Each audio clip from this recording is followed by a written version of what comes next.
ज़ेर पेश को जल्दी पढ़े और मजहूल आवाज़ से बचे। ज़ेर को भी जल्दी पढ़े और मजहूल आवाज़ से बचे। पेश को भी जल्दी पढ़े और मजहूल आवाज़ से बचे। इसी निशान को सुकून कहते हैं। सुकून वाले हरफ को पहले वाले हरफ से मिलाकर पढ़ते हैं, जैसे उर्फ़े मद्दा 3 है। अलिफ, वाव, या इन तीनों को एक अलिफ के बराबर खींचकर पढ़ते हैं। अलिफ मद्दा, अलिफ से पहले ज़बर हो तो अलिफ मद्दा होगा। याए मद्दा, याए साकिन से पहले ज़ेर हो तो याए मद्दा होगा। वावे मद्दा, वावे साकिन से पहले पेश हो तो वावे मद्दा होगा। खड़ा ज़बर एक अलिफ के बराबर होता है, जैसे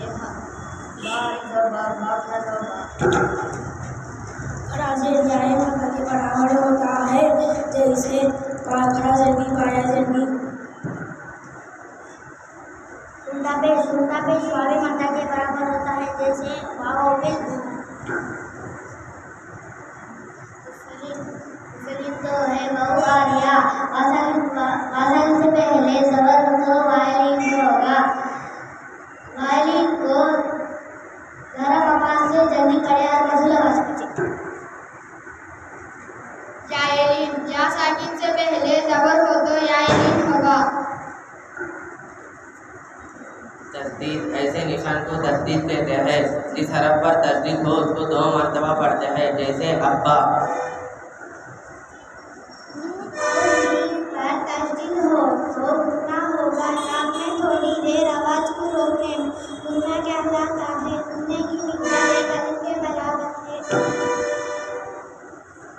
तनवीन 2 ज़बर 2 ज़ेर 2 पेश को तनवीन कहते हैं।